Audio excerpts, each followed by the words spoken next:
우리가 이제 경제 성장을 이제 신봉하는 사람들을 경제 성장 지상주의자다 이렇게 얘기를 하는데요. 이 사람들은 보통 세 가지 얘기를 합니다. 경제는 무한히 성장한다.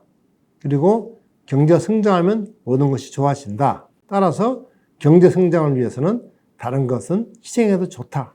또는 극단적으로 얘기하면 희생해야 한다. 이렇게 얘기를 하죠. 그 경제 성장 지상주의의 사실은 가장 전형적인 예가 박정희 개발 독재였다고 생각을 합니다. 그런데 노벨 경제학 수상자인 스트리츠 교수가 얘기를 한 것처럼 GDP가 아주 중요한 지표로 우리가 생각을 하고 GDP가 올라가면 좋은 일이라고 생각을 하고 그래서 GDP가 올라가지 않으면 사람들이 불안해하고 공포를 느끼게 하는 이걸 우리가 보통 GDP 물씬 숭배다 또는 GDP의 맹목적 숭배다 이렇게 얘기를 하고 있습니다. 근데 사실 GDP가 올라간다고 해서 우리 행복이 올라가지를 않습니다. 그 이유는 여러 가지가 있을 수가 있는데 우선 그 GDP에 대해서 경제학 교과서에서는 이렇게 얘기를 합니다. 국내 총생산이라고 하는 것은 일정한 기간 동안에 생산한 최종 생산물이라고 하는 것은 재화나 서비스를 말하죠. 최종 생산물의 모든 합이다 이렇게 얘기를 합니다. 그럼 여기서 우리가 두 가지 얘기를 할 수가 있는데 하나는 뭐냐면은 우선 시장 가치의 합이니까 왜냐하면 시장에서 거래된 것만이 GDP에 포함된다. 그러니까 시장에서 거래되지 않는 것은 포함되지 않는다 하는 것이 첫 번째고요.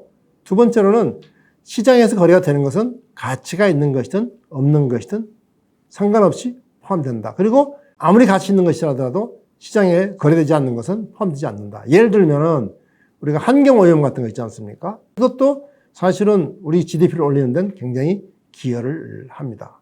무슨 얘기냐? 공장에서 유해가스를 품어내고 그 다음에 그 유해가스를 없애기 위해서 또 기계를 만들어내지 않습니까? 이 두 개가 다 이건 GDP의 증대 가져오죠. 또 더 나쁜 것은 무기의 경우, 무기. 지금 예를 들면은 러시아, 우크라이나 전쟁 때문에 그리고 이스라엘, 팔레스타인 전쟁 때문에 많은 사람이 죽고 고통을 당하고 있습니다. 그런데 그들이 사용하는 미사일이나 폭탄 이런 것들이 바로 많이 사용할수록 GDP가 올라갑니다. 그런데 우리 삶에서 가장 중요한 최근에 또 문제가 되는 돌봄 노동, 특히 여성들이 주로 많이 담당을 하고 있죠. 가족의 가사노동이라든지 또는 아이를 돌본다든지 노인 돌봄 이런 돌봄 노동은 시장에서 거래되지 않기 때문에 GDP에 포함되지가 않습니다. 그래서 결국은 이런 것들의 문제점을 분명하게 떨어뜨리면서 가격하게 얘기한 사람이 로버트 케네디라는 사람입니다. 로버트 케네디는 여러분들이 아시는 것처럼 미국의 존 F 케네디의 동생입니다.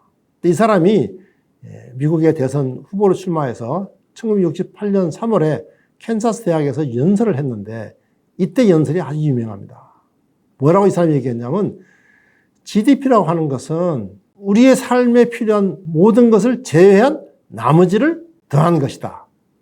그리고 우리가 미국 사람이라는 것을 자랑스럽게 생각하는 것을 다 제외한 것만 더한 것이다. 그래서 이 사람의 말대로 한다고 한다면은 GDP가 올라가면 올라갈수록 미국 사회는 더 나빠진다라고 얘기할 수밖에 없습니다. 정말 굉장히 가격한 얘기이죠. 소득과 행복과의 관련에 대해서 가장 유명한 말 중에 하나가 소위 이슬린 역설이죠.